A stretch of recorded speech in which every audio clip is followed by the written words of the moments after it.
You don't need to know the facts to give someone compassion. What if they weren't complying to whatever the officer was saying? Maybe that's why they deserved it. Well, how did they get to this country anyways? Did they come the right way? Which, by the way, is an insult every time someone says to me, you did it the right way. What an insult to say that to thousands of people. Most of us have no idea what it's like to not know how to feed your kids the next meal. What an insult to say to somebody, you did it the right way. What does that mean? That if you did it the right way, you deserve compassion? But if you came in the wrong way, you deserve to be killed and violated? Is that what we're saying as Christians? Are we serious? If you talk that way, please, for the love of all things, don't tell anybody you're a Christian. Don't. You don't need to know the facts to be compassionate. Does God say, well, did you deserve the abuse? Did you deserve to be violated? What did you say? What did you do?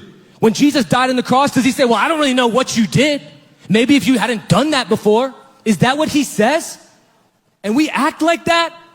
Are we serious? Do we not think that we were once a wretch, lost, dead, and God reached down out of his own good work and raised us up to life? You don't need to know the facts to be compassionate. Here's what I think was theologically inaccurate about that entire thing. Absolutely nothing.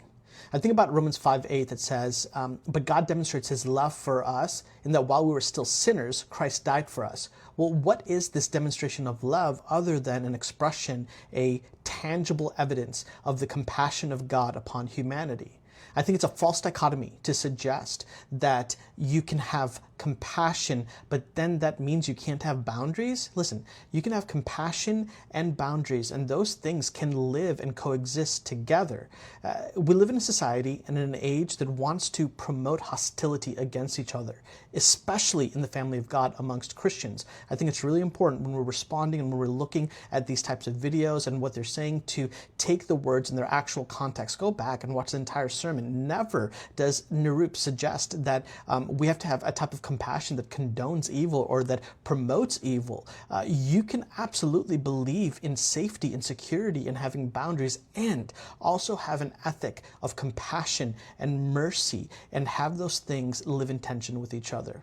I'm just saying, we should all probably go and take some time and read Matthew chapter 5 and the Beatitudes so we can actually learn what it means to be a faithful citizen of the kingdom of God, which means you and I are sojourners and strangers in a land that is not our own as we await the coming King and his kingdom.